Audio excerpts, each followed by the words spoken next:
Podemos começar? Então vamos que vamos. Fique à Salve, vontade. salve galera. Boa tarde, Virgínia. Virgínia estava ontem também. Roberto.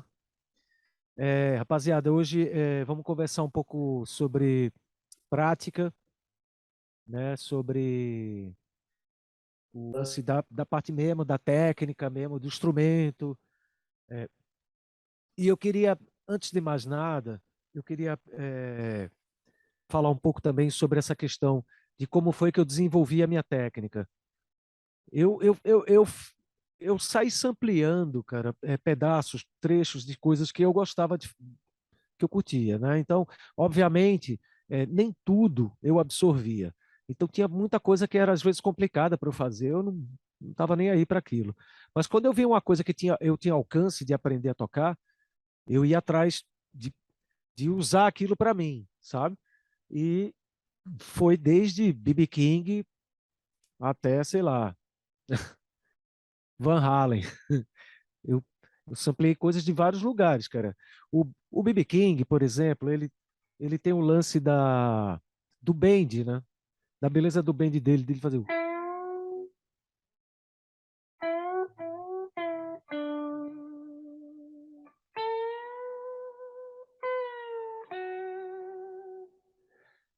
Tem a sutileza, né? Tem o lance do lirismo, né? Das notas dele. E, sei lá, e o Van Halen, o cara era tipo, saía tirando som do instrumento de qualquer jeito, né, cara? E uma das coisas que eu gosto de usar dele é isso aqui, ó. Que é tipo meio que arrastando os harmônicos, né?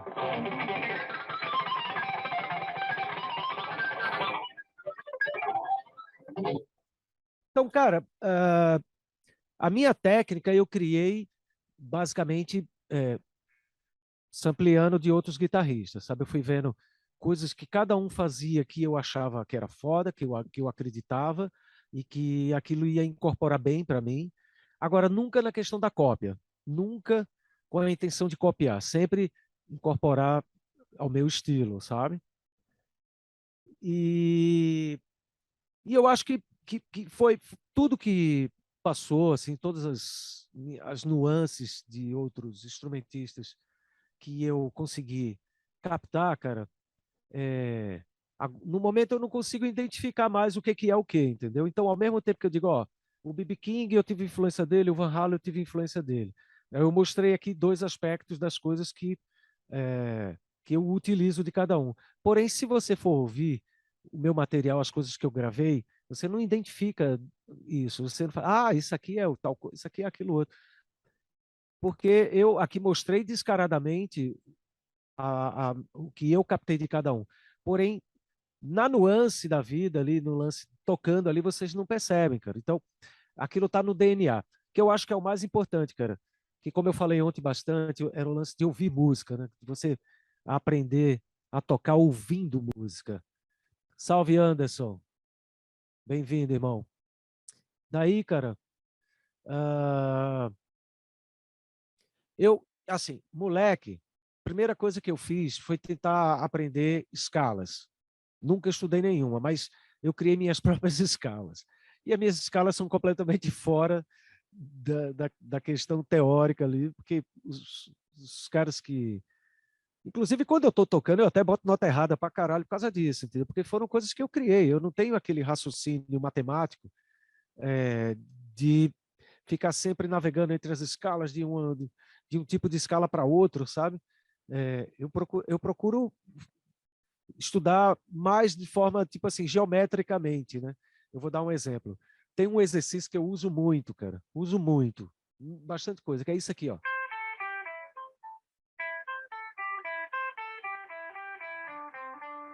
Desculpa, vamos lá.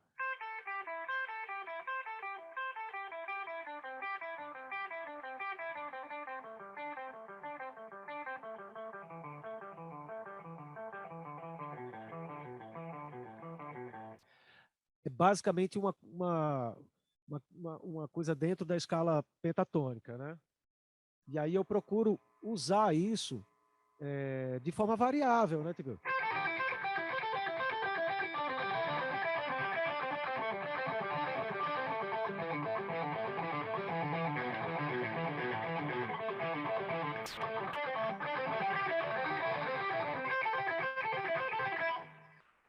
As variações desse estudo, rola isso aqui, ó.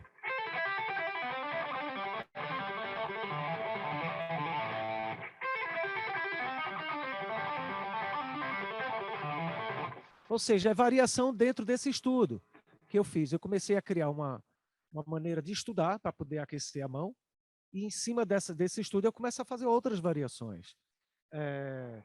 Outro estudo que eu gosto muito de fazer é descer, né? Descer as notas.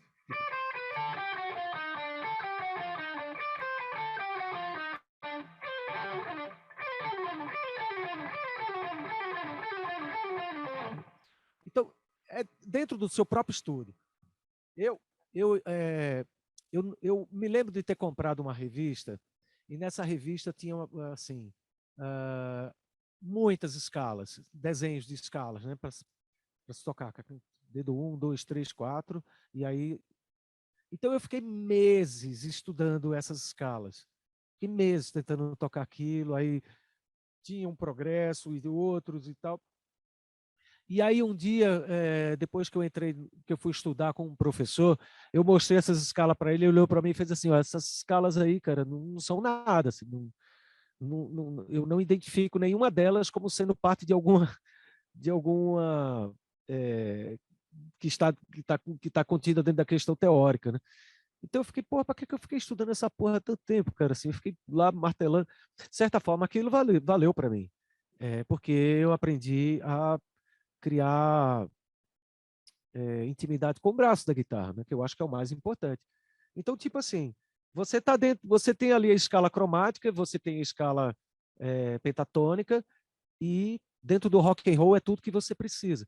Lógico, né? Que outros guitarristas, outros músicos trouxeram, por exemplo, o Yngwie Malmsteen, ele trouxe o lance do clássico, né? Ele passou a fazer uma pesquisa super forte em cima da música clássica e introduziu aquilo dentro do rock, que também foi muito importante, assim, foi incrível, né? Ele é tido também como um grande monolito assim da guitarra, né? Mas tendo em vista que você tem essas possibilidades com a cromática e com a escala pentatônica, você dá para fazer muita coisa, dá para ir bem longe.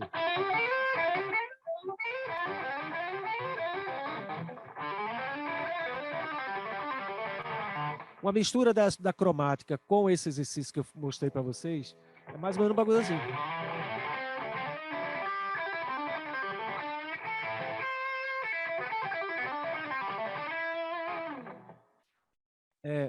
Outro detalhe é que eu não criei parâmetros, como é que chama? Eu não criei bloqueios em relação à minha mão esquerda, tá? Do tipo, o professor falou que eu tinha que ficar com o polegar aqui, ó, na altura do meio do braço, porque vai ajudar na digitação. Bom, eu uso muito o meu polegar aqui em cima, como um dedo a mais, cara. Ó.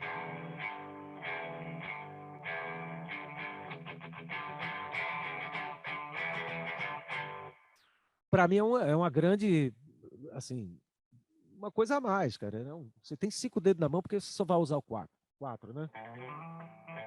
Então, por exemplo, tem algumas pegadas que eu gosto assim de botar o polegar para fazer esse.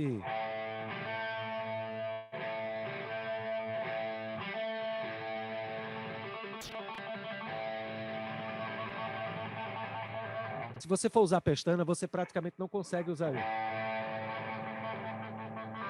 O som é outro, né?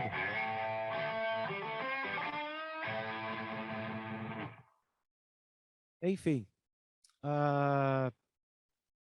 Então, eu me desprendendo dessa condição do dedo aqui atrás, poder usar o polegar aqui em cima, de não ter essa regra de que o dedo 1, 2, 3, 4 tem que obedecer isso aqui, ó.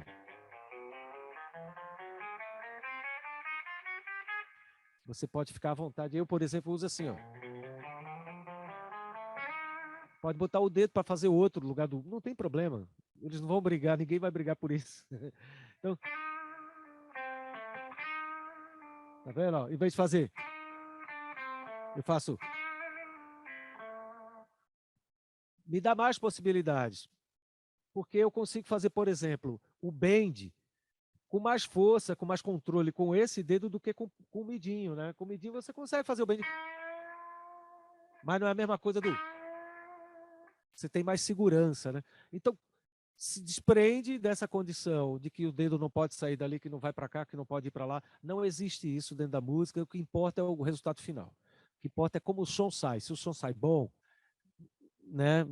Não existe regra que diga que você está errado se o som está saindo bom.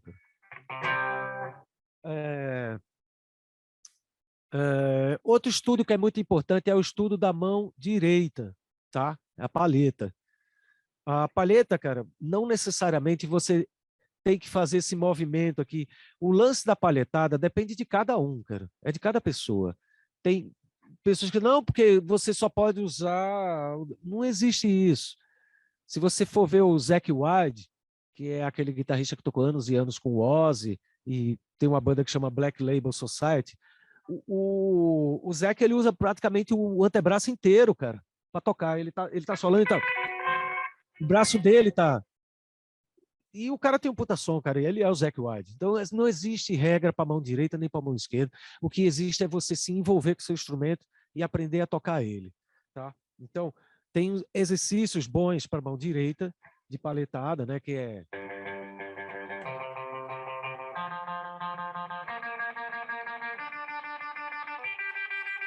Esse é o básico do básico, tá? E à medida que você for sentindo, você tiver, como é que chama? Segurança, você vai aumentando a velocidade, né, meu?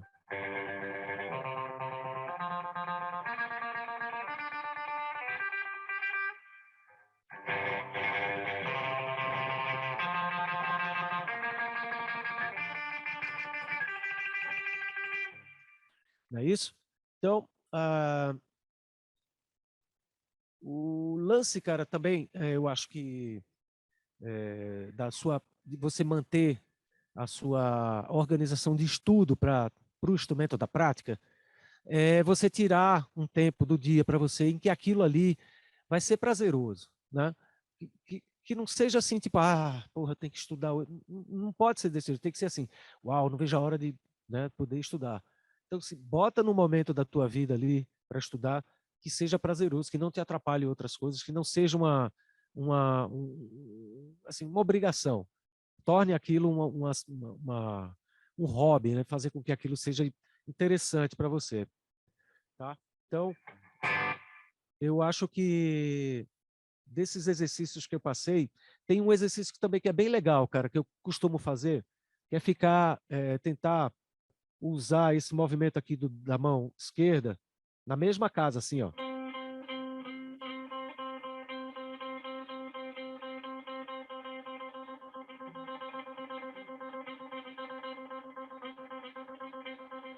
Tá na mesma casa, e isso é bom para aquecimento, tá? Isso é bom para você criar intimidade, né?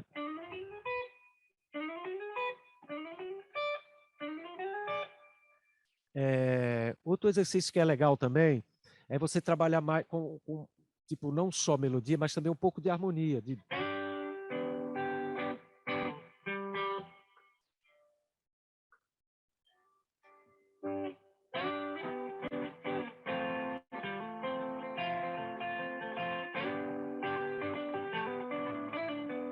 O que eu estou fazendo aqui?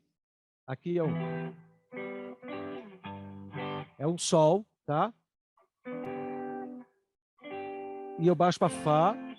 Só que o solzinho aqui embaixo fica preso sempre, aqui, ó. Enquanto os outros dedos, eles se mexem, ó.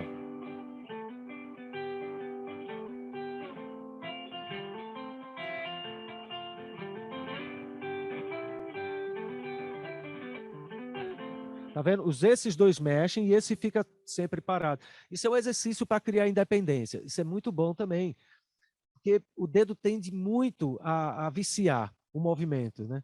Então, quando você tenta fazer com que dois fiquem parados enquanto dois se mexem, e depois o avesso também, a mesma coisa para o contrário, você vai criando independência. Tudo isso vai te dar facilidade de você tirar som do braço, né? De você tirar som do instrumento, tá? Tem um arpejo, que é um arpejo que eu gosto de estudar, que não é arpejo de mi, nem de si, nem nenhum arpejo conhecido. É um arpejo que eu criei, tá? Que é tipo um arpejo bizarro, vai. Que é isso aqui, ó. Eu gosto de estudar um pouquinho esse tipo de arpejo, porque é bom para paletada e é bom também para digitação.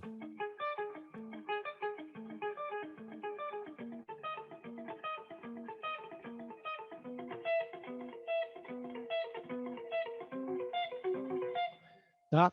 Isso uma maneira também que eu encontrei de criar a minha própria maneira de estudar, até de inventar negócios, sabe?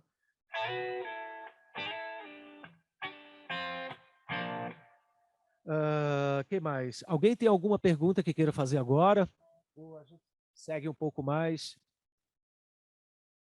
Alguém tem alguma dúvida?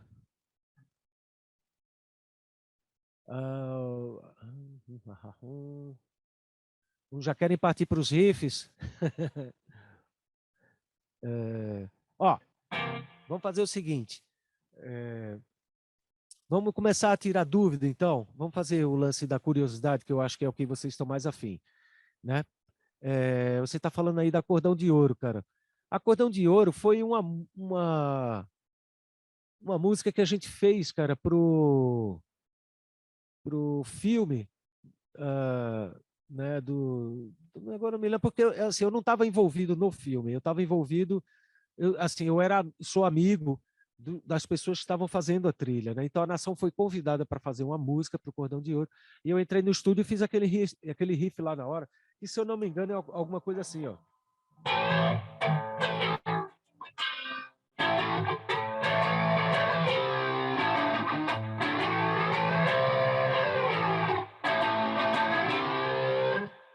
Tá? É sol e dó. Só que eu faço aqui, ó.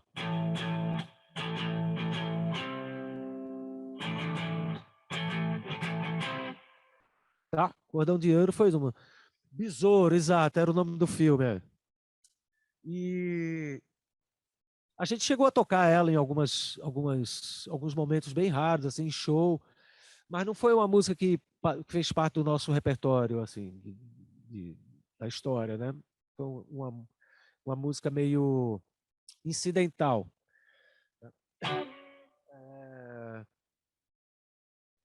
Que mais? O que a gente pode falar? Vai, Virgínia, você que sempre tem umas perguntas boas.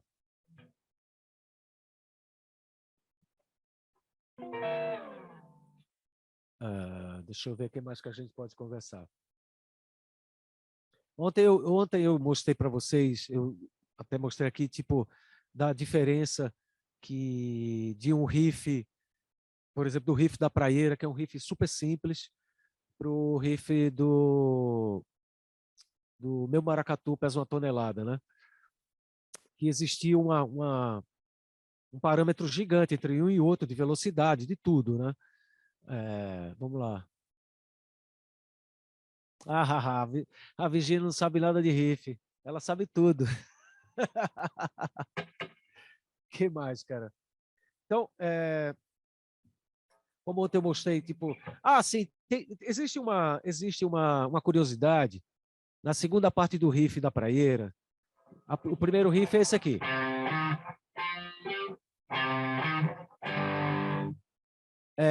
Depois vem o solo. O solo faz isso aqui, ó. Porque tem duas guitarras juntas ali. Tem uma guitarra que tá com o wah-wah e outra sem o wah-wah. E a diferença é essa aqui, ó.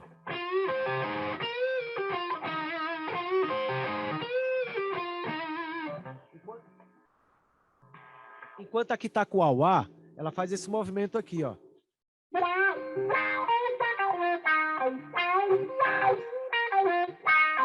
É quase a mesma coisa. É quase igual. Enquanto um termina aqui no Ré sustenido, a outra vai terminar aqui no Dó.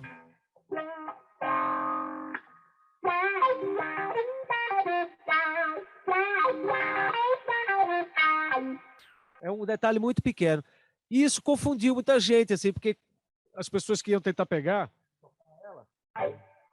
sempre me perguntavam que não entendia por que terminava daquele jeito. Eu fiz porque eu gravei duas guitarras, uma limpa e outra com auá, e no finalzinho da frase elas modificam. Então aquilo dava uma sensação meio de dissonância, né? O que mais? Daí eu tinha falado do riff de... Meu maracatu pesa 1 tonelada, né? O riff... Deixa eu trocar de guitarra, porque tem mais a ver se ser tocado com humbucker.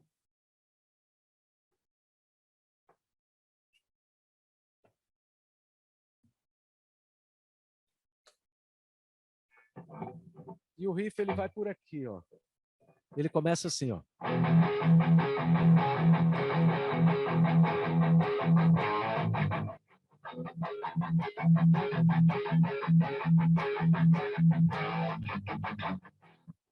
Esse riff, eu produzi ele dentro de casa, no meu home studio. Eu tinha feito uma base para ele, para usar em outro projeto, em outra coisa. E eu nunca tinha conseguido usar em nada e tal. E aí, um belo dia, eu levei ele para o ensaio, comecei a tocar no ensaio e a gente começou a fazer a música em cima, né? Meu maracatu pesa 1 tonelada. Então, a primeira parte, cara, do meu maracatu, eu acabei de tocar. E a segunda parte, cara, do refrão, que é...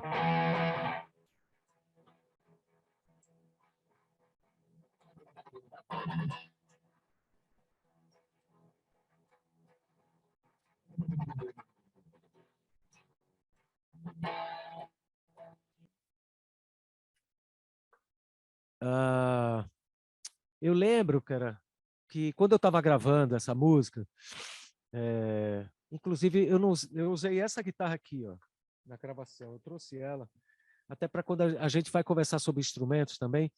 E aí eu trouxe eu trouxe os instrumentos diferentes para a gente debater. Eu gravei com essa guitarra aqui, meu maracatu pesa 1 tonelada, em 99.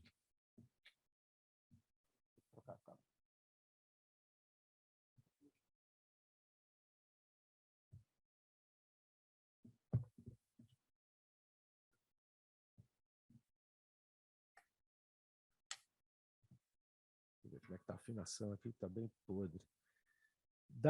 Essa guitarra aqui, cara, é o seguinte, eu comprei ela nos Estados Unidos em 97, quando eu estava lá gravando com o Soulfly. Na ida para os Estados Unidos, o Max, antes de eu ir, ele falou para mim que eu não precisava levar nada de instrumento, porque eles tinham patrocínio de uma loja de instrumento lá em Phoenix, e que eu não ia precisar levar absolutamente nada. Então, não levei nada, não levei guitarra nem pedal, não levei nada.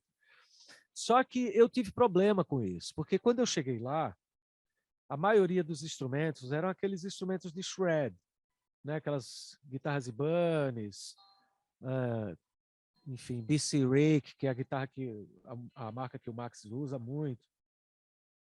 E nenhum desses instrumentos eu não consigo tocar neles, cara. A minha pegada não é essa. Enfim, eu tive um problema com essa questão lá, né? Porque falou que eu não levar nada. E aí eu fui na loja, revirei todos os instrumentos da loja. Não tinha nada que eu gostasse. As coisas que eu gostava eram carésimas, né? Enfim, eu acabei ficando com um problema lá, fiquei sem instrumento. Só que o cara da loja, ele ficou com muito dó meu, de mim, porque eu fui umas 3 vezes na loja, velho. Testei várias guitarras lá e não conseguia nada. Isso, e os ensaios já estavam rolando, eu precisava de um instrumento. Até que o cara me chamou de quebrado, assim, e fez: vem aqui nos fundos da loja que eu vou te mostrar um negócio. Aí eu fui com ele, a gente entrou numa sala, a sala tava tipo, tinha case de guitarra até o teto. Ele puxou um case, abriu, tinha essa guitarra lá, que essa é SG 1984, tá? Ela é uma Gibson. E ele mostrou para mim, ele fez, ó, na hora que ele abriu o case, eu olhei, eu fiz, puta, eu quero essa guitarra. Essa era a guitarra que eu tava procurando, nem liguei ela, já falei que eu queria. E aí, cara, ele me vendeu esse instrumento por fora da loja, não, que era dele, ele levou à noite. Pois é, essa guitarra tem a tua ideia. Pois é. E, E assim, desde então eu estou com ela, não consigo me desfazer dela, porque é um instrumento muito bom. E tem uma história já, né, de vida comigo, cara.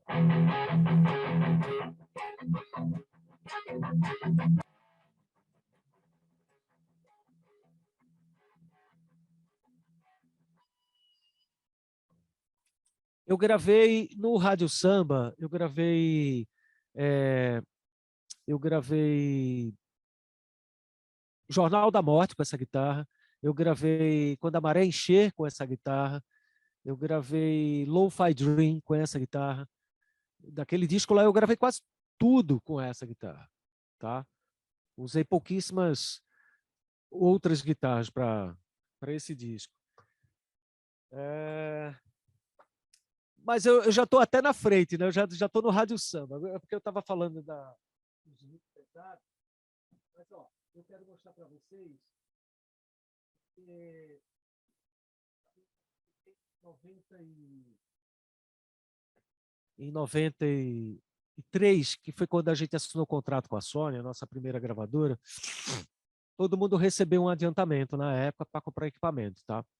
E eu gastei 100% do meu adiantamento em duas coisas: uma guitarra e um amplificador. O amplificador não tenho mais, mas a guitarra eu tenho. Que é essa Teller, 1991. Eu comprei ela numa importadora lá em Recife, na época. Ela está sem corda. Não vou poder mostrar o som dela, porque ela, para mim, ela já se tornou como se fosse uma memória, as memorabilia, sabe? Tipo um móvel que eu não, nunca mais eu vou me desfazer. Gravei o Daloma ao Caos inteiro usando essa guitarra. Eu usei uma outra guitarra do Liminha também. Mas basicamente, toda a parte de guitarra limpa, tipo Coco Dub, que mais? A Risoflora, tem aquela parte pesada, aquele misão eu fiz com essa guitarra aberta. Usei a guitarra no disco inteiro. Essa guitarra eu usei no disco inteiro. Né? Eu fiz 2 turnês com ela, em 94 e 95, fora do Brasil. A gente foi para os Estados Unidos e depois foi para a Europa. E em 95, a gente fez uma turnê na Europa de 52 dias, 27 shows. Eu fui só com ela, eu toquei os 27 shows com ela e só troquei o encordoamento uma vez no meio. Eu fiz, sei lá, fiz uns 15 shows, troquei o encordamento e fiz os outros 12 shows apenas com um encordoamento. Assim, essa guitarra nunca me deixou na mão, nunca partiu corda, ela sempre foi minha parceirona. E é isso, cara. Eu tenho um apreço muito grande por esse instrumento. Ele é muito bom, é muito bem feito, porque tem uma curiosidade aqui. A Fender, no comecinho dos anos 80, ela vendeu a fábrica. A fábrica foi vendida para a CBS, que era uma gravadora, marca que fazia um monte de coisa, né? Além de vender disco, vendia outras coisas. Então a CBS, ela basicamente ela industrializou, começou a fazer instrumento em série, né, com máquina, e destruiu a Fender, cara. Então esses instrumentos da Fender, principalmente do começo até perto do final dos anos 80, são muito durões, assim, são instrumentos que não têm muito valor, eu diria, valor artístico, porque a guitarra é dura, ela é muito pesada, ela vem com vários problemas. Essa época é uma época que ninguém aconselha comprar. E aí, em 89, 88 para 89, os funcionários, os 3 mil funcionários da Fenda, sei lá quantos funcionários, eles se juntaram e eles compraram a fábrica de volta da CBS. Voltaram a fazer os instrumentos manufaturados, né? Fabricado por luthier, lixado à mão e tal. Então, a partir de 90 para frente, as guitarras voltaram a ficar incríveis. Essa daqui é de 91, ou seja, ela é de um dos primeiros momentos em que a Fender voltou a fabricar instrumento feito por gente e não por máquina, tá? Então, ainda tem essa condição.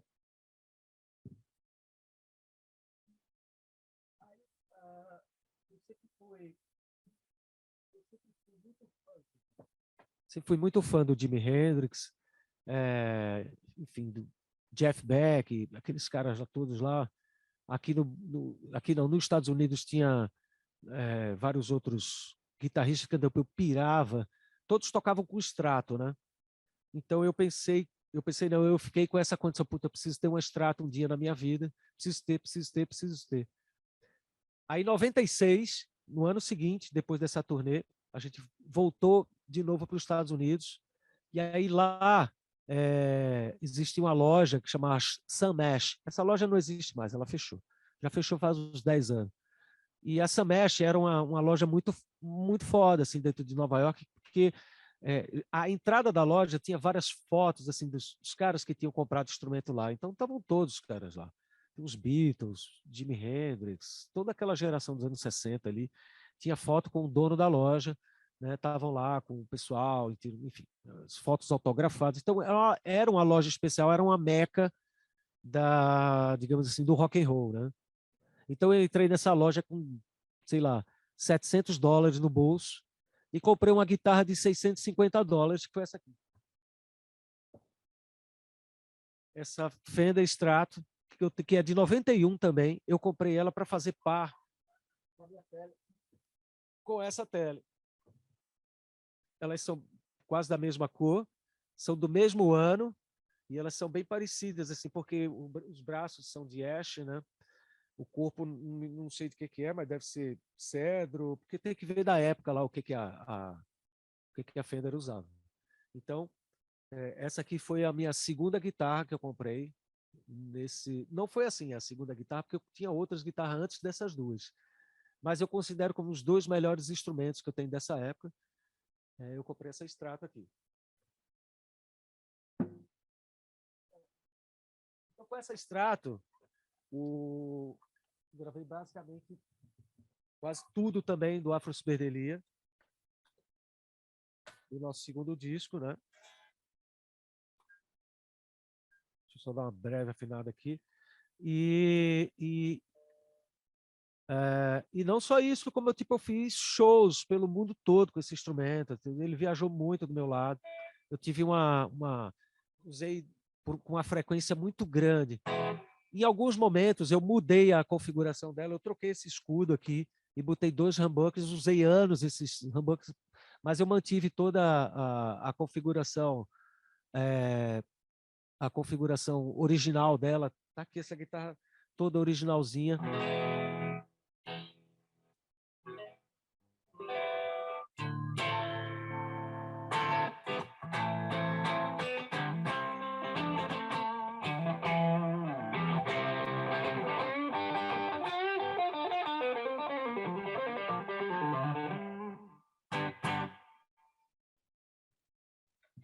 Depois eu comprei outra Strato. Eu tive outras Stratos depois dessa, né?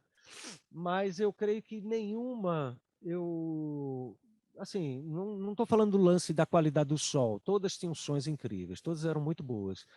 Mas essa aqui, eu acho que eu criei uma relação de intimidade muito grande, assim, por causa do braço, principalmente.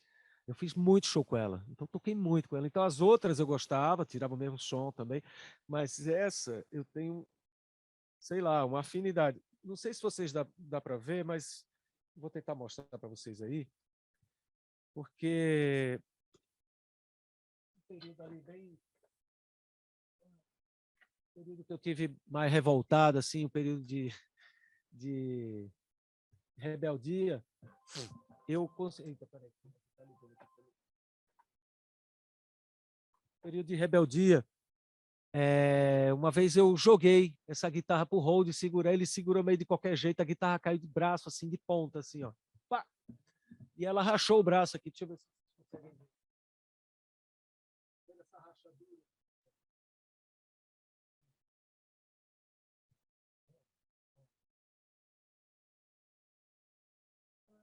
Aí, cara, vários luthiers disseram para mim, puta, velho, agora zoou o braço da guitarra, você vai ter que trocar, vai ter que fazer isso, vai ter aquilo. E eu nunca fiz nada. E a guitarra sempre afinou, né? Ela não por estar com o braço rachado, ela não, de forma nenhuma, comprometeu. Só que essa rachadura foi tipo ainda no final dos anos 90. Então, assim, já tem mais de 20 anos que essa rachadura está aqui e a guitarra continua muito. É aquele o lance que os caras constroem instrumento para durar a vida inteira lá, sabe? Então, não é uma falhinha aqui ou outra ali que vai inutilizar o instrumento.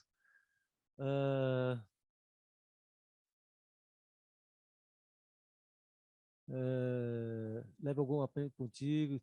Cara, a viagem é assim, a gente teve vários momentos, né? Em 30 anos, muita coisa modificou assim em relação às viagens, porque dependendo do governo,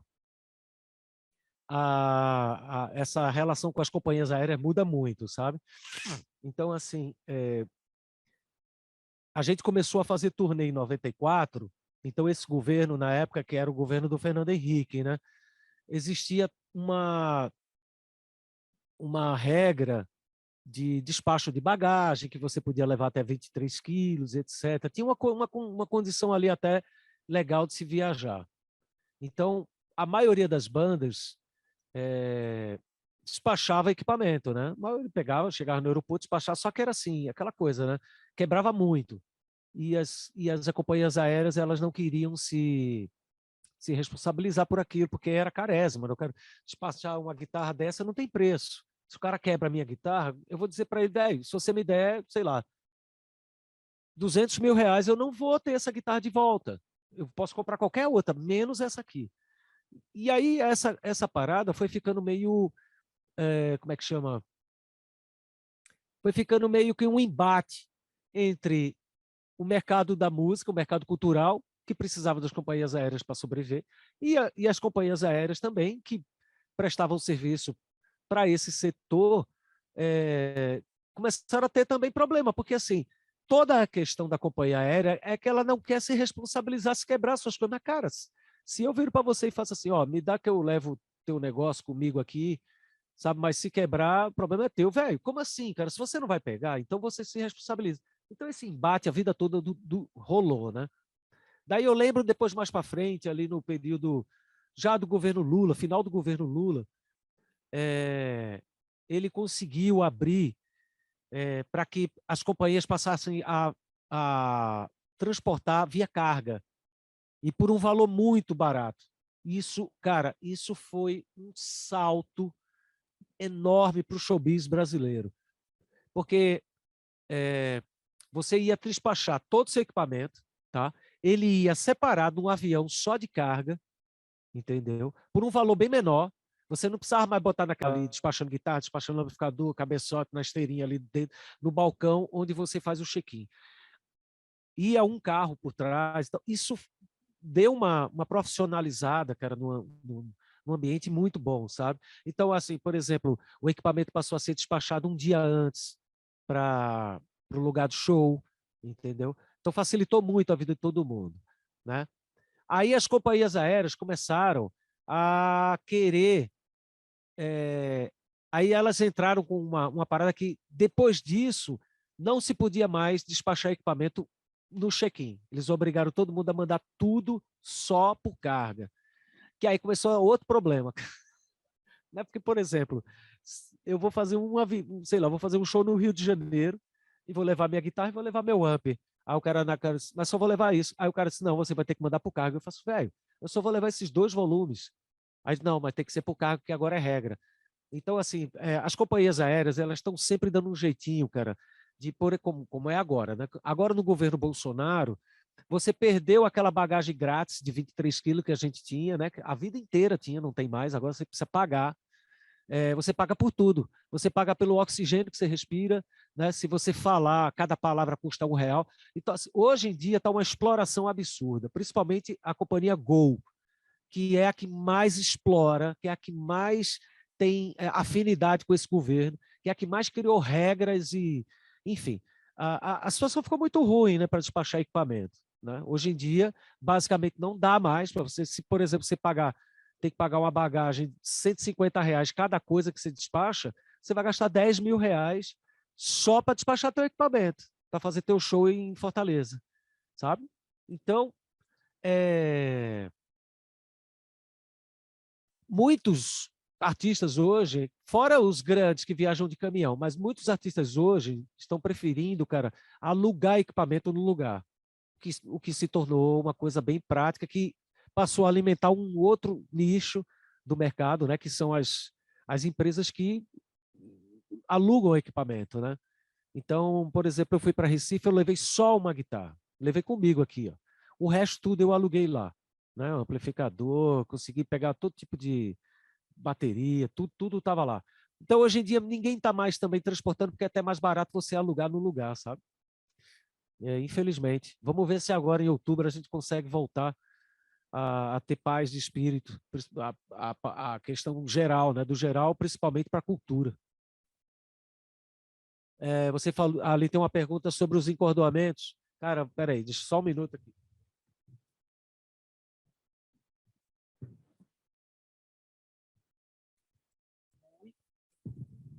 Eu uso esse encordoamento aqui, ó, que chama Kurt Manga.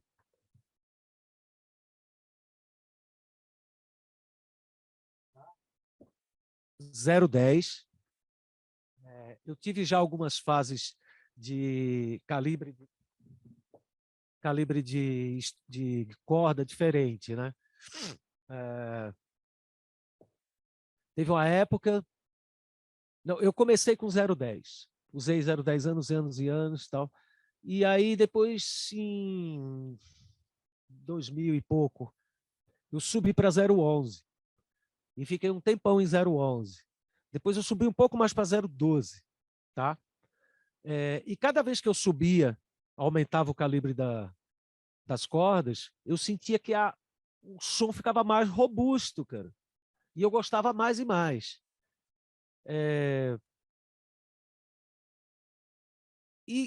Só que é o seguinte, cara, o som, para quem toca com calibre pesado, tipo, é bem diferente, assim, quando você vai aumentando, o som fica bem maior. Só que as cordas vão ficando cada vez mais pesadas, a tensão do braço aumenta muito e você, para tocar, fica mais difícil, né? Então, você fazer um bend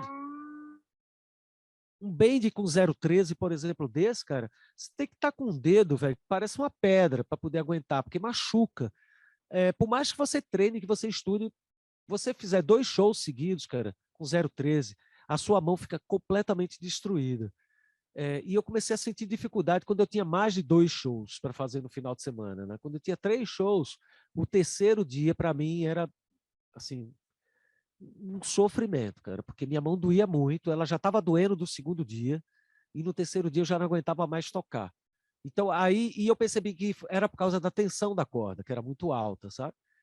Eu passei, aí eu fiz, ó, cara, eu acho que eu vou voltar para o 010. E aí voltei para o 010 e estou super feliz. Já faz uns, eu mudei para 010 já ali em 2014, aquele período ali. Eu usei esses calibres mais altos entre 2004, 2002, até tipo 2012, 2013. Depois eu voltei. A turnê da Marisa, por exemplo, eu ainda fiz com os calibres bem altos. Eu acho que era 012 que eu usava lá. Né? Porque não tinha muito solo, não tinha muito bend, não tinha nada, era só fazer as harmonias dela. Então, funcionava super calibre alto, cara.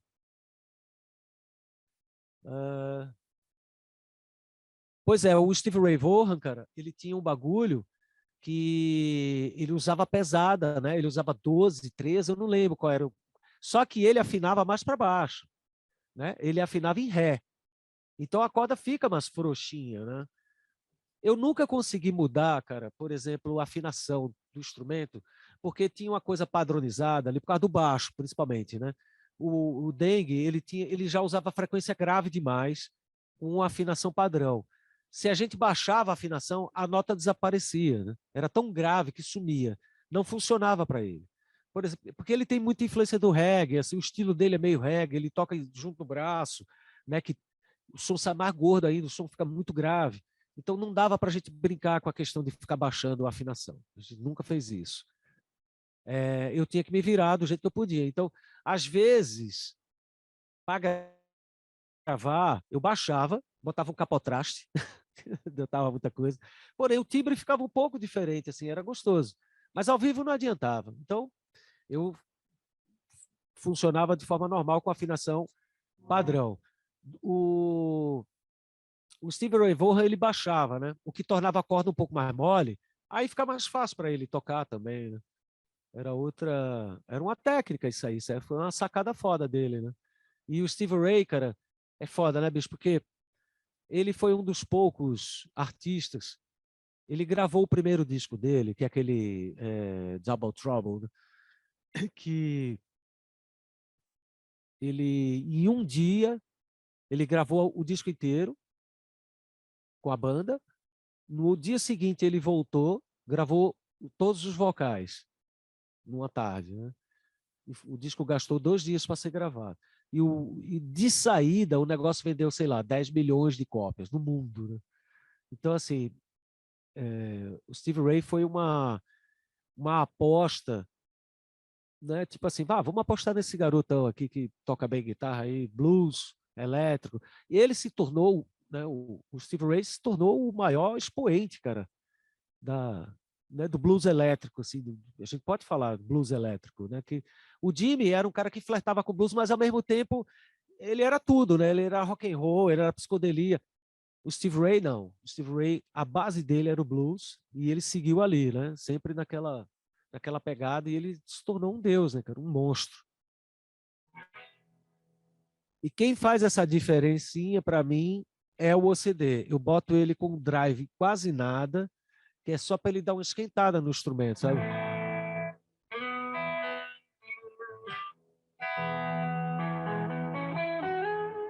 E eu posso tocar, inclusive, coisas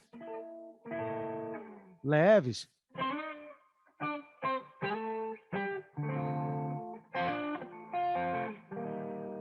Porque tem o lance também da dinâmica, da palheta.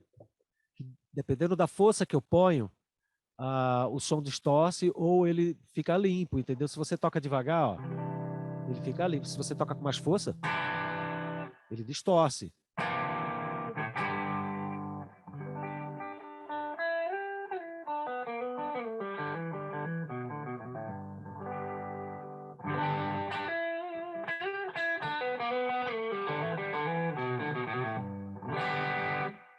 Essa dinâmica, esse pedal OCD, para mim até hoje é o que mais eu consigo trabalhar, esse lance de dinâmica.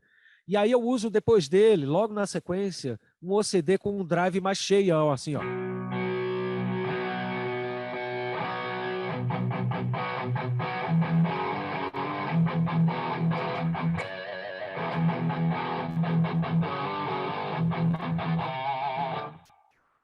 Tá?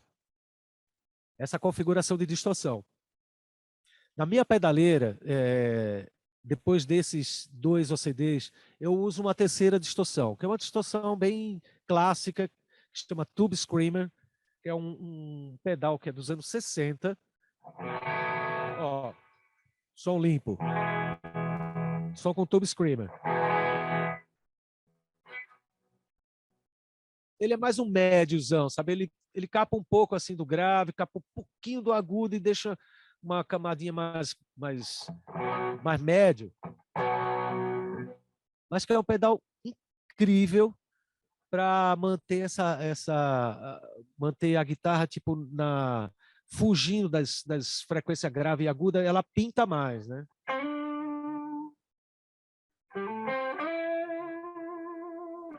Era um pedal usado pelo Steve Ray Vaughan, né? A distorção que o Steve Ray usava era o Tube Screamer, né?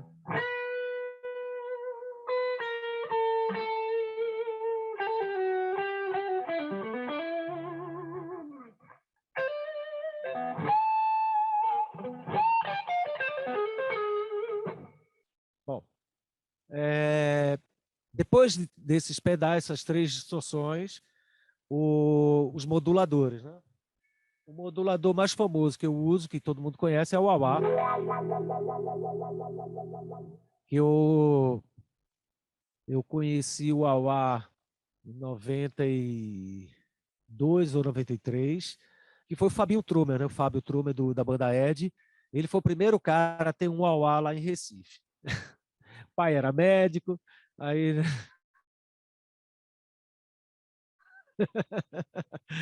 E aí, cara, eu usava todo aquele primeiro momento ali, antes da gente assinar contrato com a gravadora, cara, todo show que eu fazia, eu precisava do wah-wah, porque as músicas todas tinham wah-wah, então eu pedi emprestado pro Fabinho para poder usar, cara. E aí o wah-wah, cara, assim, o primeiro disco é repleto de wah-wah, né, cara? O primeiro e o segundo disco, principalmente.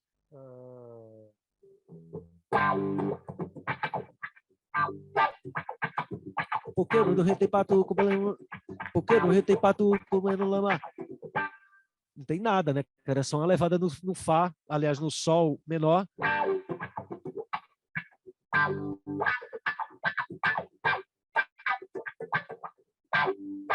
Aí. Rios, pontes e overdrives, impressionantes escultura de lama. Aí.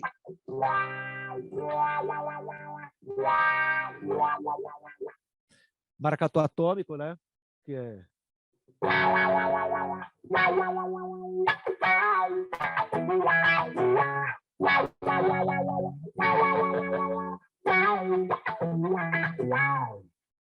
Manguetal, né? Que é.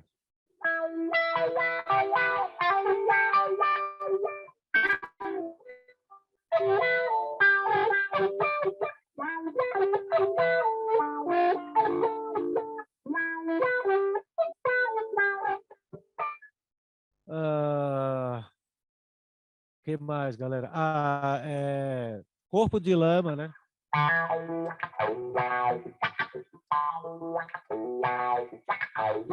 Como é que era?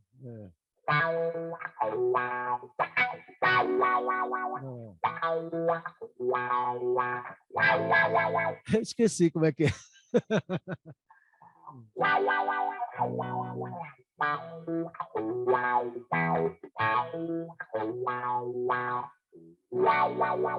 Era tipo isso, não é? O wah-wah, cara, o wah-wah tem muitas possibilidades, né, cara? O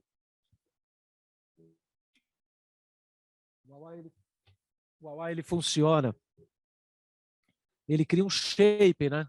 Ele é um potenciômetro que cria shape na fase, dentro do espectro da coisa, e ele caminha de um lugar para outro, né? Então aqui é o grave, ele aqui só tem essa região gravinha, ele fecha tudo aqui, ó, médio, agudo, fecha tudo. E aí ele sai correndo de um lugar para o outro. Então qual seria isso aqui, ó? Ó. Será que vamos supor do grave para o agudo, tá? Então, ó.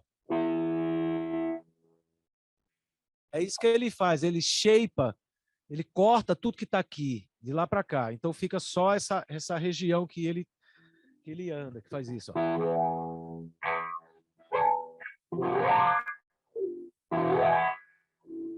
E se você não toca nada, ele também serve para alguma coisa.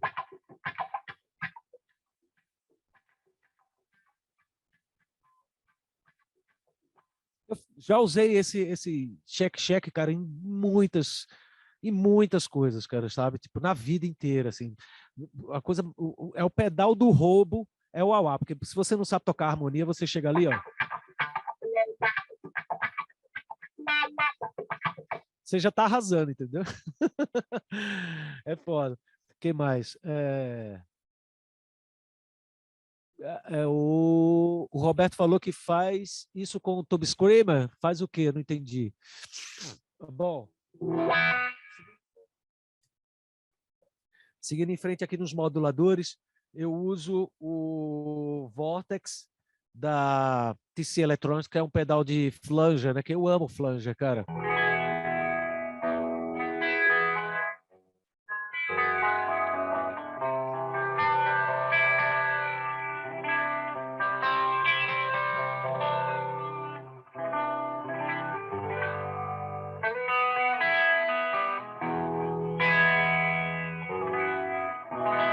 O lance, cara, que esses moduladores, né, phaser, flanger, coros, esses caras são todos delays. Só que o atraso é tão pequeno, cara, que não pode ser considerado uma repetição. E chama flanger. Eu vou te explicar por que chama flanger. Vocês sabem aquelas fitas, aquela fitona assim? Elas eram duas lâminas, né, que ficavam de um lado do outro, um cone no meio, duas lâminas, e a fita ficava enrolada no meio, e essas lâminas serviam redondas que serviam para proteger. Aquelas lâminas se chamam flange em inglês. E aí alguém, sem querer, deve ter botado dois gravadores juntos, rodando ao mesmo tempo, e alguém botou alguma coisa, deve ter encostado, e atrasou 1 milissegundo. E deve ter criado que cria essa sensação espacial.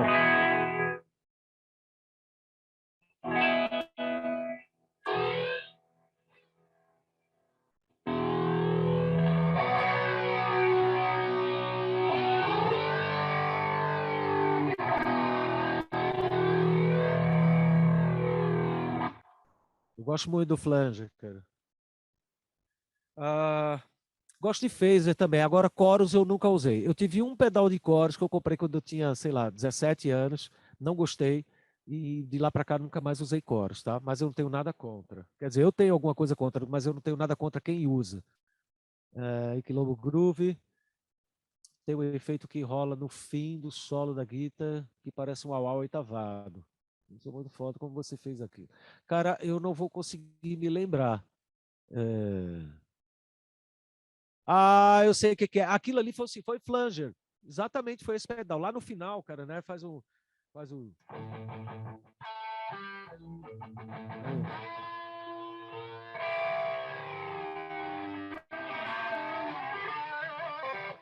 Né? Foi uma coisa parecida com isso. Foi o flanger que eu usei na época lá. Era.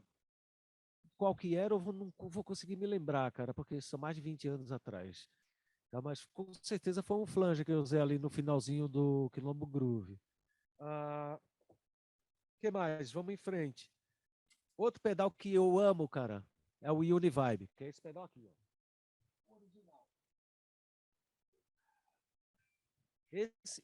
Esse aqui é uma das primeiras réplicas do Univibe original que foi feito que era o Univibe original era daquela marca, agora eu esqueci, que era o que o Jimi Hendrix usava, né? Tinha um Univibe que ele era uma unidade zona assim grande e tinha o pedal de expressão. A Jean Dunlop, que é a marca que faz esses wah-wahs, né, da Vox, o Crybaby, eles desenvolveram esse Univibe aqui, que é uma peça raríssima, né? É um pedal incrível, o som dele é muito foda. Ele é uma espécie de chorus, mas o som dele é totalmente diferente assim do chorus, né? Ele não tem a mesma característica. É um pedal de metal bem pesado, ou seja, ele não se quebra fácil. Eu tenho esse pedal há uns 25 anos já, usei ele muitas vezes. E o som. Só que fica ruim para transportar ele na pedaleira, que ele pesa demais. E aí eu comprei comprei não, eu fiz um acordo com a Earthquake Devices, que é uma marca uma boutique de pedal americana bem bacana, e eles me doam alguns pedais de vez em quando. E aí eu tenho um aqui que eu coloquei que é mais levinho, mas que simula bem legal também. É o pedal do Hendrix, né? É aquele. Né?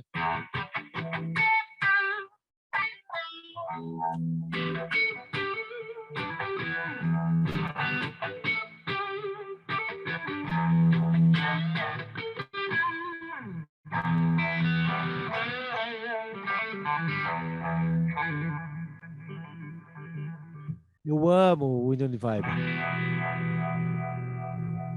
Yoi, yoi, yoi, yoi.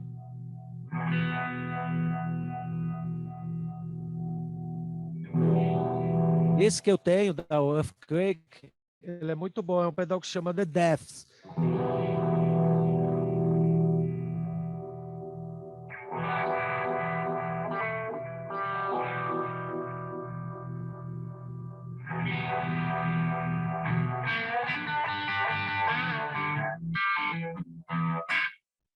Seguindo. Eu gosto muito de trêmolo, cara. Muito. Trêmolo é uma coisa que eu usei também a minha vida inteira.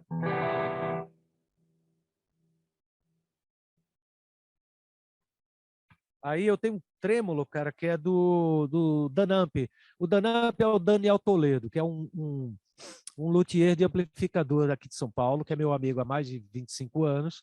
Ele fabricou muitos pedais já para mim. Eu já usei muita coisa dele. É ele que faz a manutenção de todo o meu equipamento, tanto de pedal quanto de amplificador. Foi ele que salvou esse Mesa Bug aqui, ó. Deixa eu ver se eu puxo aqui um pouquinho para vocês verem. Dá para ver aqui atrás uma pontinha do meu amplificador. Esse Mesa Bug, cara, ele veio com problema de fábrica. E eu fiquei com ele anos, ele queimando do nada, assim, do nada ele pifava. Até que o Daniel pegou o amplificador e reconstituiu a placa, lógico, com o sistema, ele entrou em contato com a Mesa Bug, os caras nos Estados Unidos mandaram, e ele recuperou meu amplificador, cara. O cara saiu do coma, tá vivendo novamente aqui, estou muito satisfeito. Então ele fez esse pedal o Daniel fez para mim esse pedal de trêmulo.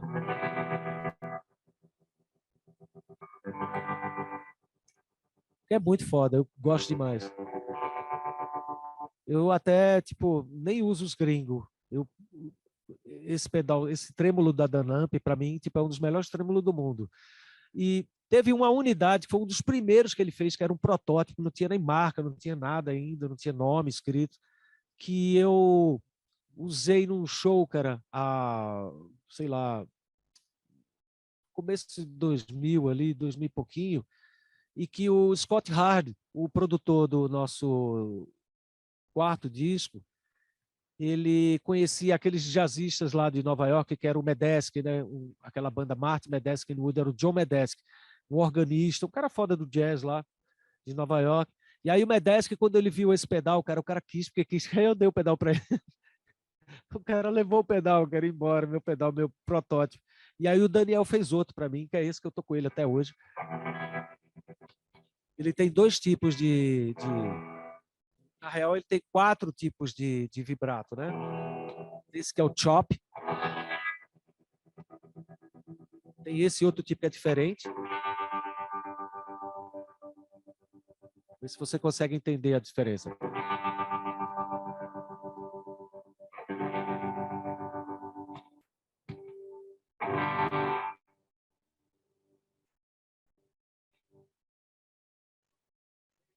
E o pedal também tem um booster. Ó. Isso é bem lento.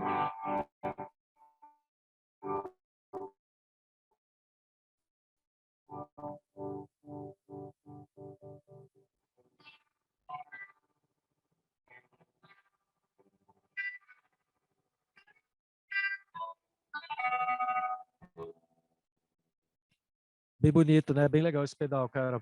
Procurem. Chama Danamp. Danamp. Seguindo em frente, cara, eu uso um pitch shifter da Boss, que é um pedal que tem muito efeito, tem muita coisa nele, tá? Ele é um pedal de delay, mas ao mesmo tempo ele tem pitch shift, né? Então, eu uso muito esse curto, nesse delay curto, mas ele tem muitas opções. Deixa eu baixar um pouco o microfone aqui para vocês não perderem o que eu estou falando. Bom, ó, aqui é mais uma modalidade de delay. Ele tem um delay bem lento. E aí começa os pitch shifts dele, né? Você consegue ouvir?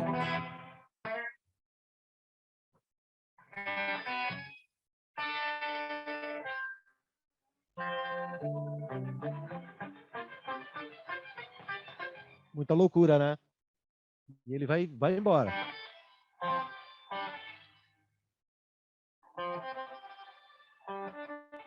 Isso é tipo uma espécie de harmonizer, né? Esse harmonizer, ó.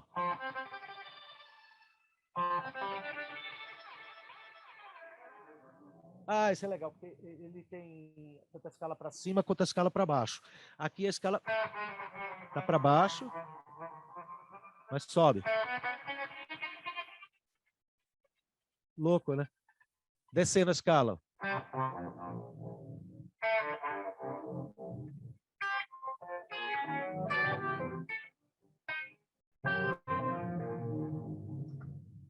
E ele faz mais coisa. Isso aqui é uma espécie de coros, né?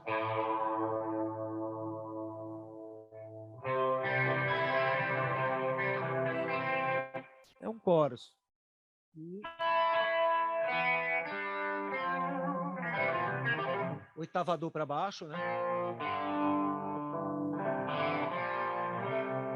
Isso aqui parece ser a quinta, né? Isso aqui é um pedal para você ficar, tipo, algumas semanas da sua vida mexendo nele para aprender. Bom, na parte de modulação e distorção foi isso. E aí agora vem os delays, cara. Delay é um negócio, é um capítulo à parte na minha vida, porque é o efeito que eu mais uso em tudo, desde sempre. E eu tenho basicamente sempre 3 delays na minha pedaleira, tá? Eu tenho um Carbon Copy da MXR, que é um pedal que simula delay de fita.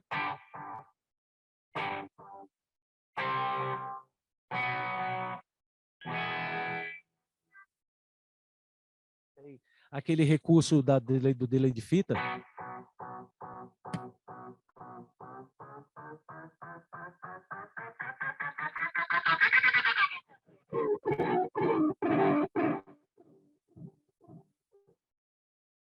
Né, isso é um efeito bem famoso assim, dos delays de fita. Eu uso esse pitch shifter que ele usa, ele também funciona como um delay, que eu acabei de mostrar. E eu uso o flashback da TC Electronics, que é um pedal que ele tem até 3 presets de delays diferentes. Então, eu uso um delay que é dinâmico, né? Que é um delay digital, normal. E você tem o recurso do flashback, é de você ter o tap, né? Então, você consegue mudar o tempo do delay no pé, né? Então, assim, ó. Vou mudar para mais lento. Mais rápido. Então, esse controle do delay é muito importante para mim, né? Tem esse delay digital. Aí tem esse, cara, que chama...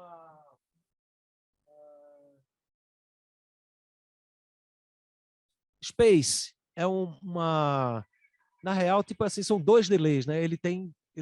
o efeito são 2 delays, um atrasando o outro, assim, ó. Vira quase uma percussão, né?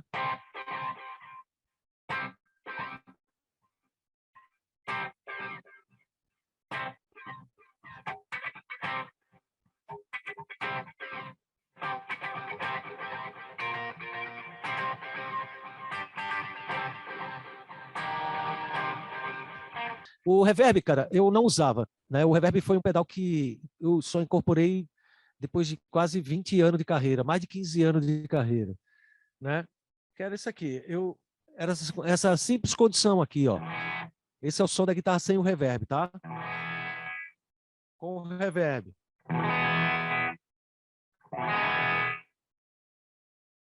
Essa sensação de espaço, né? De ambiente, como se você estivesse dentro de uma sala.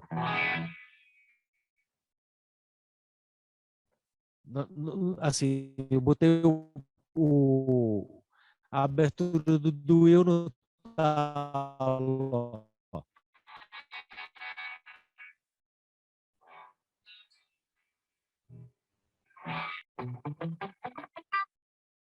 Entenderam a função do reverb, né? Então, assim, assim, o reverb que eu gosto de usar é o reverb de mola, é o Spring Reverb, tá? Que para mim ele dá uma sensação de ser mais natural do que o reverb digital. O reverb digital nada contra, mas não é meu estilo. Eu prefiro o de mola. Para quem não sabe, chama reverb de mola porque os primeiros reverbs, eles são usados até hoje em muitos amplificadores, é feito com um tanque de mola, né?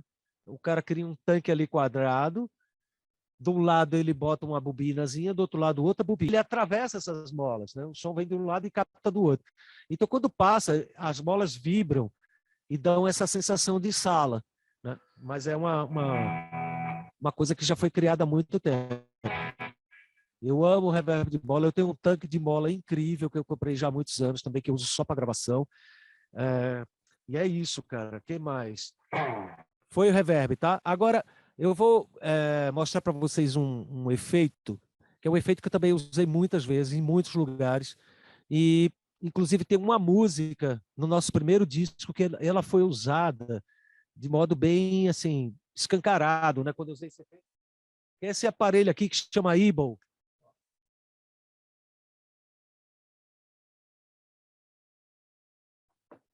Esse aparelhinho aqui foi o Liminha, não esse, né? O Liminha me deu o primeiro que eu ganhei, depois eu comprei esse outro.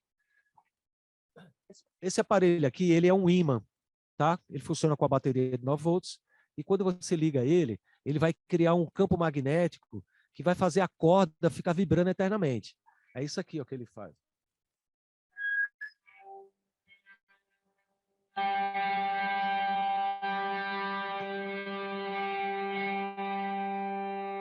E à medida que você aproxima do captador, ele fica mais distorcido o som. Ó.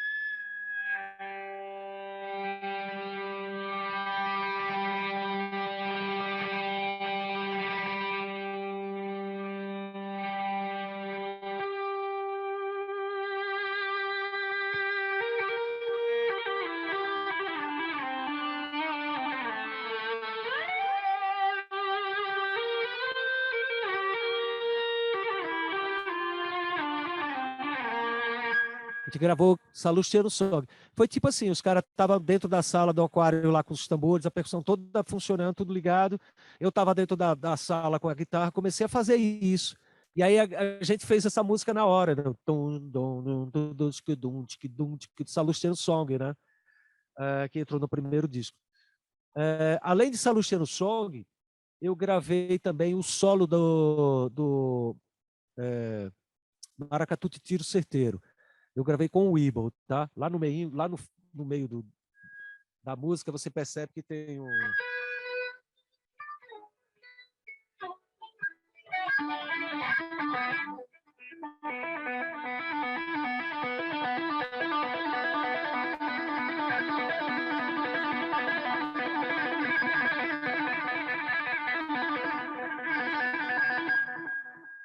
Enfim, esse é o Weeble.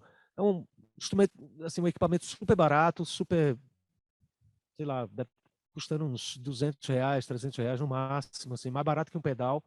Não, o pedal hoje em dia tá 2.000 conto, né? Então, tipo, o Weeble é uma opção, tá? Apesar de que ele não tem muita aplicação, né? Você não consegue aplicar ele o tempo todo. Mas ele é um recurso muito bom, assim, um recurso muito incrível. E hoje, como eu trabalho muito com trilha sonora, o Weeble me ajuda bastante, assim. Ele tá, por exemplo, o Weeble eu uso coisa para...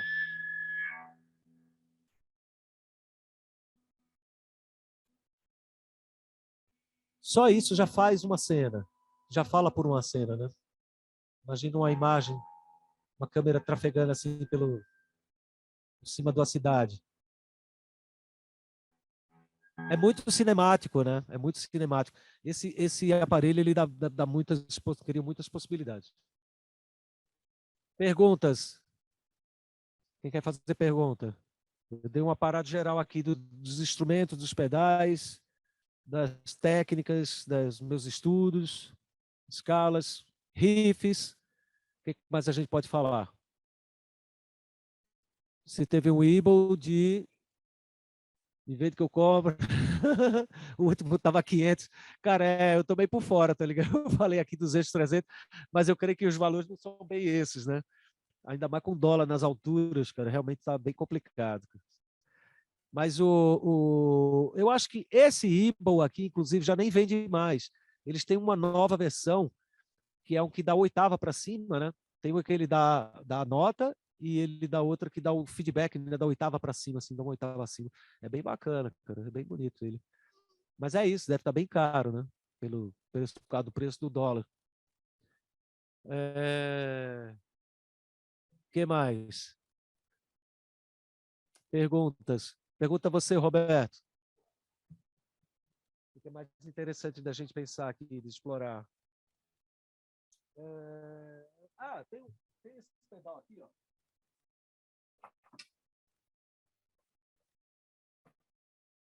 Ele não está ligado, mas é o AMI da a versão 7, tá? A sétima geração. Ele teve 7 gerações diferentes desse pedal. É um pedal que agora já tem um oitavo, eu acho, sei lá, até mais, deve ter a 10ª já geração. Eu comprei esse aqui, ele é muito fiel, cara, ao timbre, sabe? Então, assim, para você dropar as afinações, ele é muito fiel, assim, ele é um pedal que a qualidade dele é muito boa, tá? É um pedal que eu usei absurdamente muito, em tudo que é lugar, assim, em todos os momentos, desde, não esse aqui, eu tive outras gerações do AMI, que é o pedal da Digitec, né? Essa marca aqui, a Digitec, que eu acho que a Digitec nem, se brincar, nem fabrica mais porra nenhuma hoje em dia. Mas, enfim, eu tive vários UAMs, eu tive, eu acho que a segunda geração, a primeira, não lembro. A primeira eu não tive, não, mas eu tive a segunda. Depois eu comprei uma quarta geração e hoje eu tenho essa sétima, que é um pedal muito incrível. Tá? Ele dá muitas oitavas para baixo, muitas oitavas, 2 oitavas para cima. É um pedal que foi muito usado pelo Tom Morello, o guitarrista do Rage Against the Machine. Ele usa muito esse pedal aqui. Eu não sei se é essa geração, mas ele usa muito o AMI. Quem mais? O Jack White usa muito o AMI. Enfim, a maior parte de grandes guitarristas usa. Esse pedal é um pedal muito super usado, cara. Deixa eu ver lá que alguém perguntou alguma coisa. Infest, quais efeitos você usou no refrão? Cara, o Infest é só reverb. É reverbaço, cara. É um bagulho assim, ó. Deixa eu trocar a guitarra.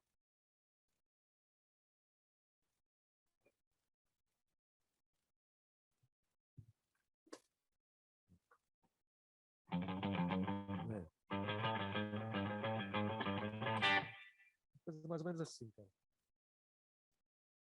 Só que tem muito reverb. Né?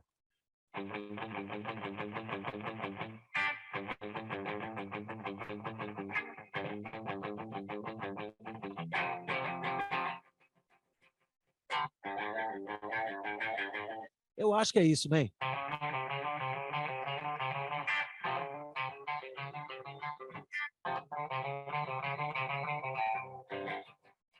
Não lembro mais direito, cara, como é isso. Faz tantos anos.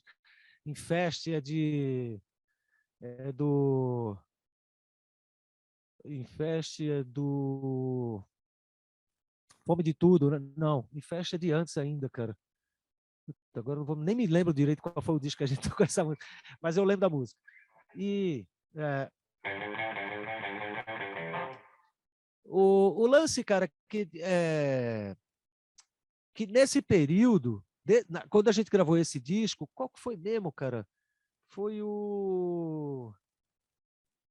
Sabe dizer? Não sei se... Não, acho que não tem oitavador, não, cara. Em Fest, ele eu fiz assim, eu fiz umas dobras de guitarras, tudo só com reverb, sabe? E dá aquela sensação ali de espaço gigante, né? A guitarra fica enorme, né? Enfim, também foi uma música que a gente tocou pouco com ela ao vivo, sabe? A gente quase não tocou, é música de disco, né? Aquelas coisas que você está fazendo um álbum, bota 12 músicas lá, depois quando você está na turnê, você toca desse disco, você toca 3, 2, e aí sobram 9 músicas que você não toca nunca, né? Que eu acho um desperdício. É por isso que eu acho que hoje, pelo menos eu, acho legal esse voltar ao bagulho do single, porque o artista, ele se dedica muito mais a fazer uma única música que presta do que fazer um álbum gigantesco, cara, cheio de música lá nada a ver, né? Porque nem Beatles, cara, fez um disco, sabe, com todas as músicas incríveis, cara. Ninguém consegue fazer. Você não faz um disco com 12 músicas fodíssimas. Você faz com se você faz um disco que vira um clássico, ele tem 5, 6 músicas incríveis e o resto é tudo meio que para encher linguiça, né?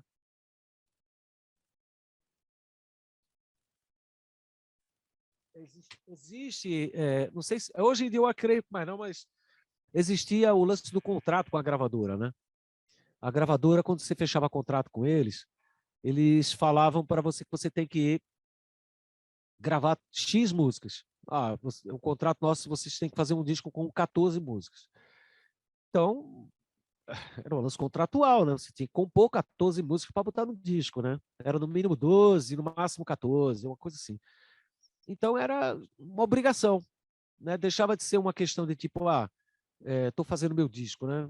Não, eu estou fazendo um disco para a gravadora. Então tem X música que a gente tem que fazer. Aí, porra, mas tem 8 músicas que são foda, né? Ó, mas a gente vai ter que encaixar mais, pelo menos mais umas 4 aí, né? Porque por causa do contrato. Então você acaba empurrando aquelas músicas que você não está afim de fazer, não está afim de gravar. Não é o caso do Infest, mas que isso cria essa condição. E hoje em dia não tem mais, né? Hoje em dia a galera não grava single, né? As gravadoras estão preferindo fazer single também. O que eu acho bacana, o que eu acho legal, acho importante. Porque aí você entra no estúdio, pensa numa música, faz uma música foda, entra no estúdio, grava ela e lança, cara. Você precisa fazer aquela e mais 11 para poder lançar. Sabe?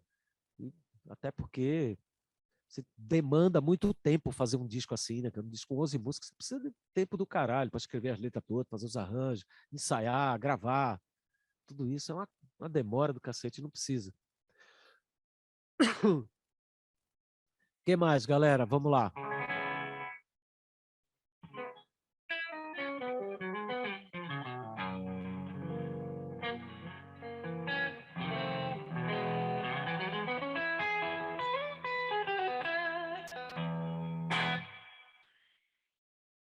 Alguém tem alguma pergunta? Eu estou pensando aqui o que eu posso enfocar mais no papo.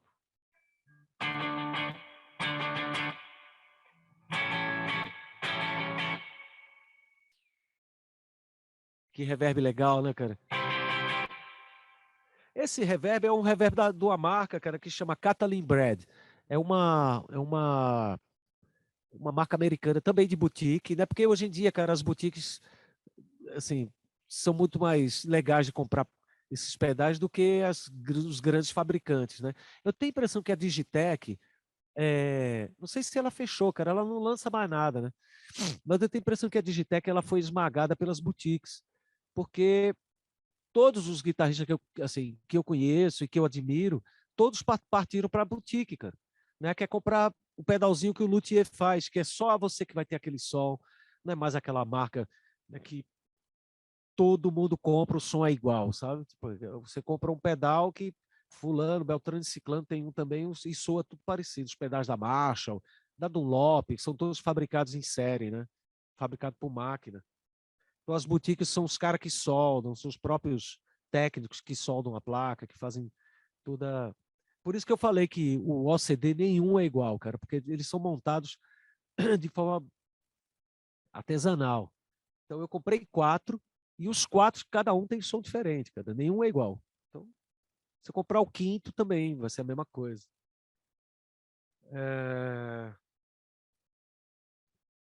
Que mais?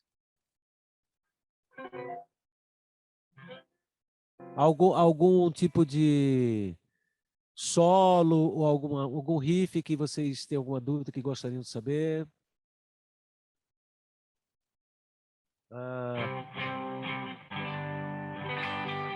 Teve um lance que também, assim, falando em distorção, eu me lembrei que no começo da minha carreira, assim, no começo de banda, lá no primeiro disco da Lama ao Caos, do da Lama ao Caos até o... Eu acho que até o Rádio Samba, da Lama ao Caos é de 94 e o Rádio Samba de 2000, esses 6 anos aí, eu só usava cabeçote, né? Eu usava a distorção do cabeçote. Eu tinha um Marshall JCM 900 e eu usava só essa distorção, né? Eu tinha um pedal de fuzz e tal, uma coisa ou outra na minha pedaleira que eu usava às vezes junto, mas não era assim, minha distorção era vindo de cabeçote, né? Só que é o seguinte, é foda quando você vai tocar, tipo, sei lá, no boteco da esquina e você tem que levar seu cabeçote, cara, porque você não tem distorção. Então eu comecei a ficar muito desprendido desse negócio e comecei a usar meu equipamento de uma forma diferente. A minha distorção passou a ser de pedal. Eu tenho um Gov Noir, que é aquele pedal da Marshall, que é como se fosse um simulador do JCM 900. Que aquilo ali aplacou um pouco o meu problema, sabe? Porque eu passei a não viajar mais com cabeçote e com pedal eu podia viajar para outro estado, outro lugar, outro país e pedir um amplificador lá. independente.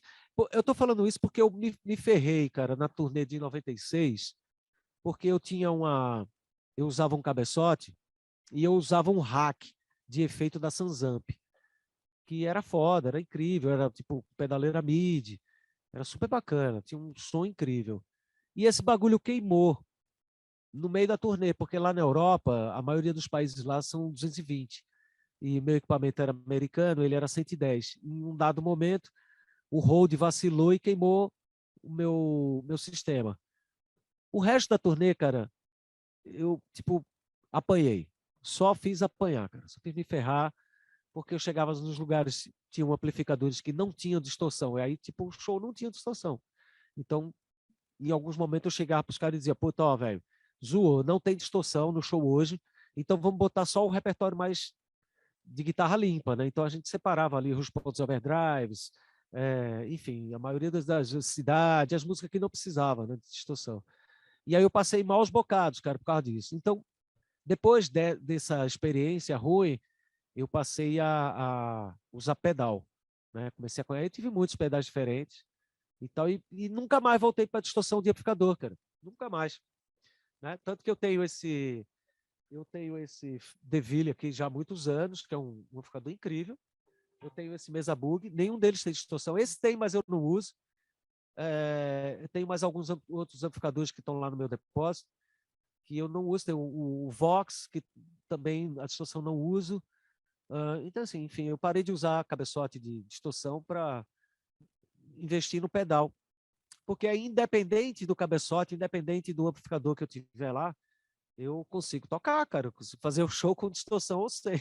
Não fico mais nessa, não fico mais nessa necessidade, né, de depender de cabeçotes. Porém, existem esses novos equipamentos modernos, né, que são incríveis, esses Fractal, o Kemper, que a gente conversou até sobre isso ontem, que eles são substitutos absolutos do backline, né, cara? Assim, você substitui completamente o amplificador, pedal, tudo pelo Kemper, né? E pelo Fractal. Você compra aquela pedaleira de controle e essa unidade, ela tem tantas saídas, cara. Ela vai uma saída direto para o PA, ela vai uma saída que pode ir para gabinete, vai uma saída que vai para a linha, tem, né? Enfim, tem muitas formas de você poder usar o som e que te dá possibilidades, né? Então, assim, para quem usa palco, para quem gosta de palco, que frequenta palco direto e tal, e não quer ficar dependendo disso, eu acho que o melhor caminho é pegar uma unidade desses powers incríveis aí, dessas unidades e bola para frente. Só que assim, ao longo da minha vida, eu vi muitos equipamentos surgirem, tá?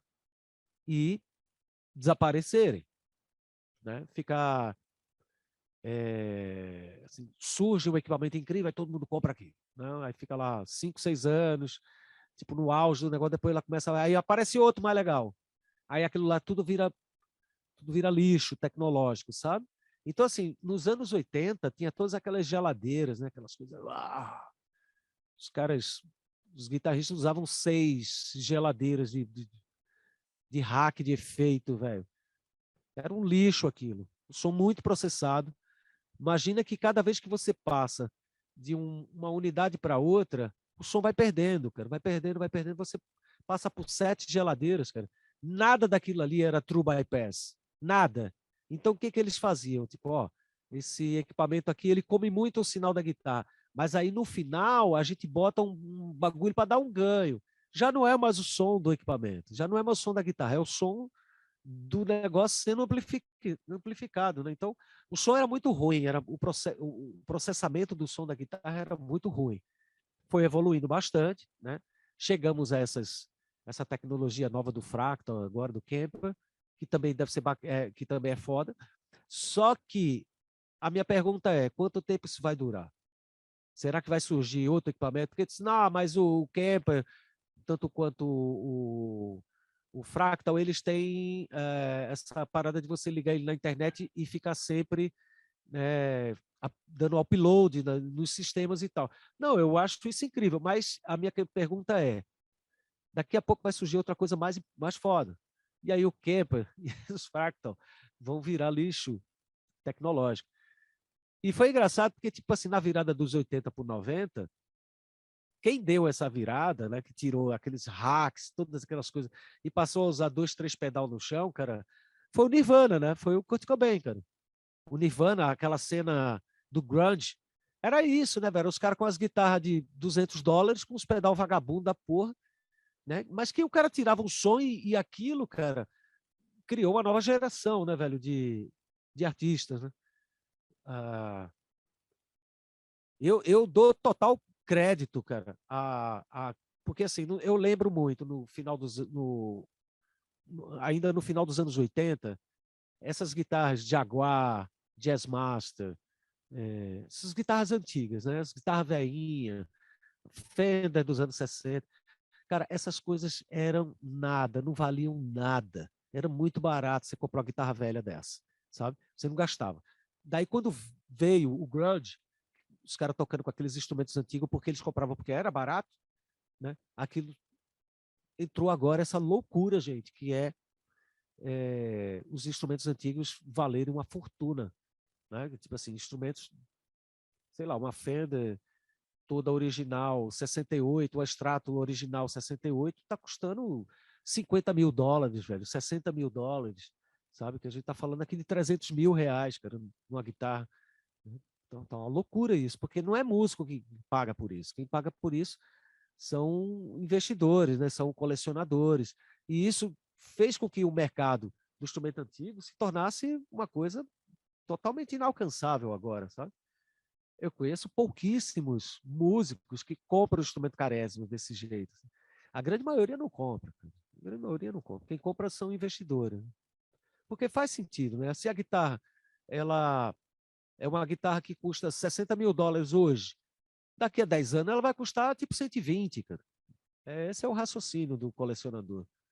Então, mas o que torne o instrumento uma coisa distante do cara que precisa dela para usar, né? Que é o músico. Mas em relação a isso, ninguém tem controle. Alguma pergunta? Vendo a tonante por.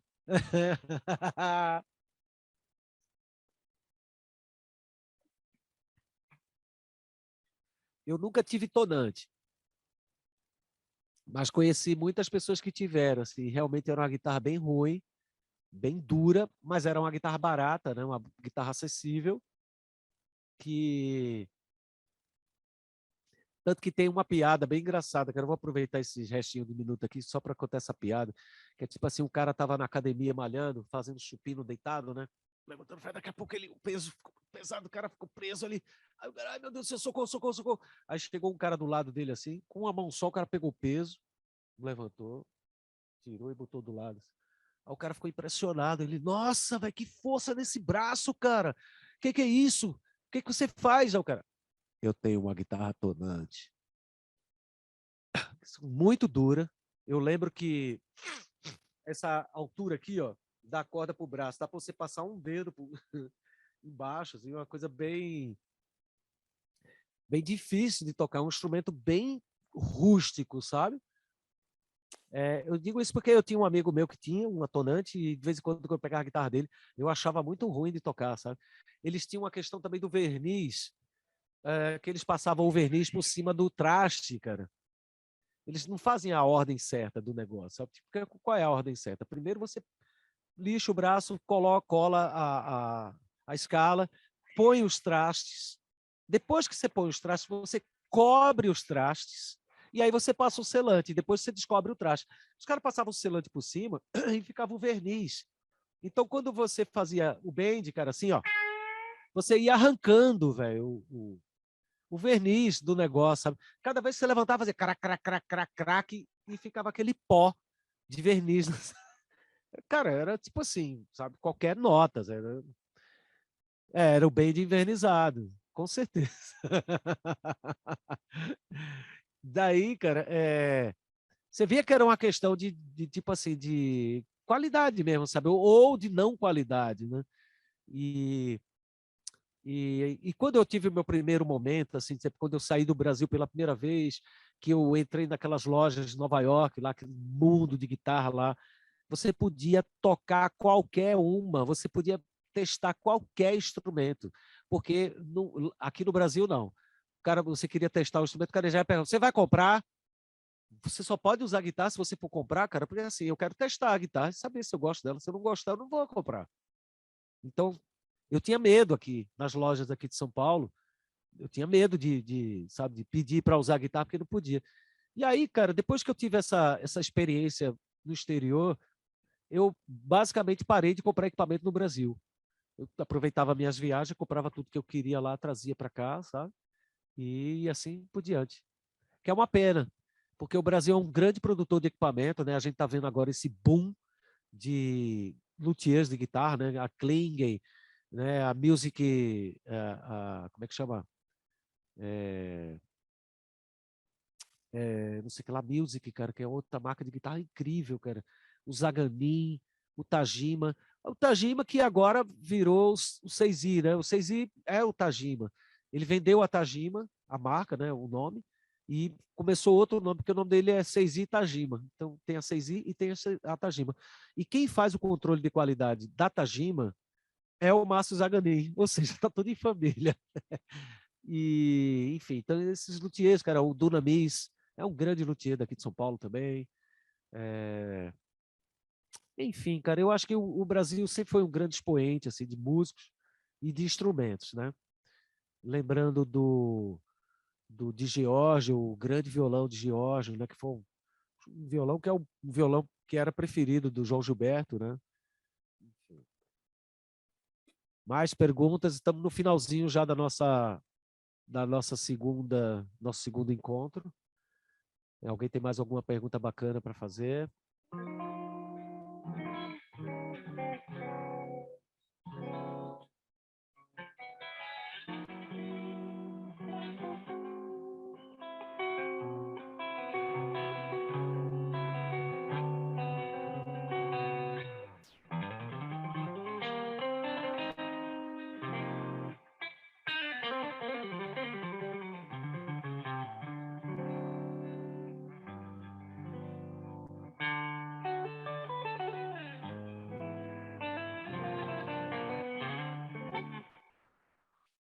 Que mais, galera? Alguma coisa mais que vocês tenham dúvida?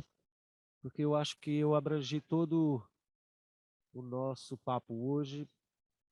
Eu fiz uma filinha aqui que eu estou seguindo os tópicos, sabe, para não me perder. É... Bom, amanhã eu vou trazer o meu amigo aqui, o Rafa, tá? O arquétipo Rafa. Ele é um músico incrível. A gente vai fazer um som para vocês, tá? Ele vai trazer um synth que ele vai ficar fazendo os graves, né? Vai fazer os baixos. Eu vou tocar guitarra, vou botar uma bateria eletrônica aqui e a gente vai ficar tocando algumas coisas para vocês. Eu vou tentando, como é que chama? Eu vou tentar conduzir de uma maneira que tipo assim a gente faça a gente faça as intervenções mudando os andamentos, né? Ou então mudando os beats, ou então os approaches diferentes, né? Fazendo umas coisas mais pesadas, umas coisas mais simples, mais leves, mais limpas, tá? E é isso, rapaziada. Seus pedais vão todos em linha para ampla e você faz esquemas send return. Olha, uh, eu tenho um esquema que manda direto para a linha, eu ligo direto no input, mas eu já usei muito o send return para alguns efeitos. Por exemplo, o reverb no send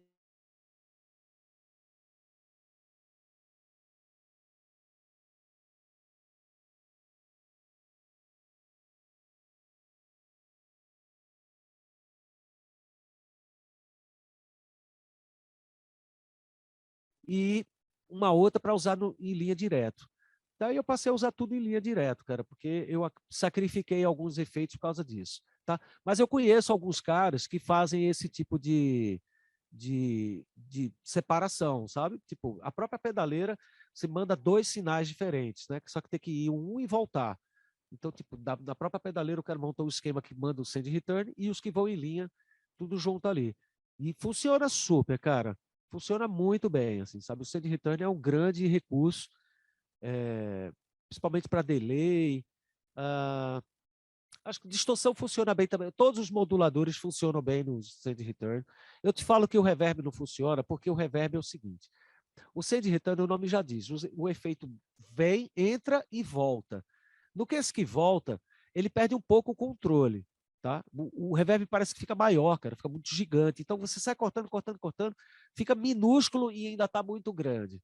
Então eu não sei o que é que funciona, o Send Return não funciona bem para reverb.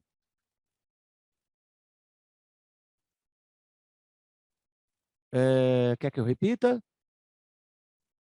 Bom, o que eu falei do reverb, que o reverb não funciona bem no Send Return.